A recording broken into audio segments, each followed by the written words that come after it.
নবম দিনের মতো চলছে ইসরায়েল ও ইরানের পাল্টাপাল্টি হামলা। শনিবারও ভোরে ইসরায়েলের মধ্যাঞ্চল কেঁপে ওঠে একের পর এক ইরানি ক্ষেপণাস্ত্রের আঘাতে।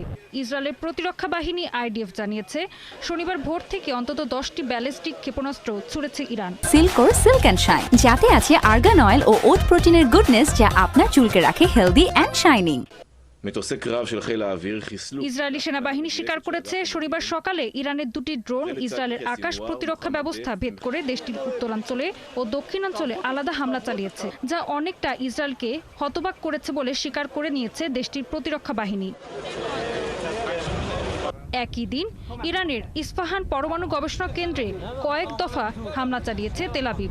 ইসরায়েল জানিয়েছে 15টি যুদ্ধবিমানে করে 30টি অস্ত্র দিয়ে এ হামলা চালানো হয়। এরই মধ্যে যতদিন প্রয়োজন হয় ইরানে হামলা চালিয়ে যাওয়ার ঘোষণা দিয়েছে ইসরায়েলি প্রধানমন্ত্রী বেনিয়ামিন নেতানিয়াহু।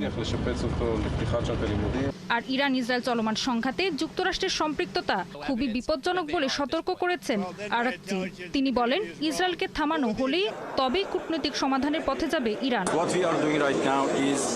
দুর্ভাগ্যজনক হলেও এটা সত্যি যে যুক্তরাষ্ট্র শুরু থেকে ইসরায়েলের এই আগ্রাসনের সাথে জড়িত, তবে তারা তা অস্বীকার করছে। আমাদের কাছে অনেক প্রমাণ রয়েছে যে তারা প্রথম দিনের হামলা থেকে এর সাথে জড়িত। পাশাপাশি ইরানের সাথে কূটনৈতিক সমঝোতায় ইসরায়েলের আগ্রহ নেই বলে অভিযোগ করেছেন তুরস্কের প্রেসিডেন্ট তাইয়েপ এরদোয়ান। ইরানে এইসব হামলার মধ্যে দিয়ে নেতানিয়াহু সরকার আবারও প্রমাণ করেছে যে তারা আঞ্চলিক শান্তির পথে সবচেয়ে বড় বাধা। আমি ইরানের ওপর ইসরায়েলের হামলার তীব্র নিন্দা জানাচ্ছি। এদিকে ইরানের স্বাস্থ্য মন্ত্রণালয় জানিয়েছে, ইসরায়েলের সাথে গত 13 জুন সংঘাত শুরুর পর থেকে এখন পর্যন্ত ইরানে অন্তত 4 শতাধিক মানুষ নিহত হয়েছেন এবং আহত হয়েছেন আরও অনেকেই। ঋতু সাহা, 71।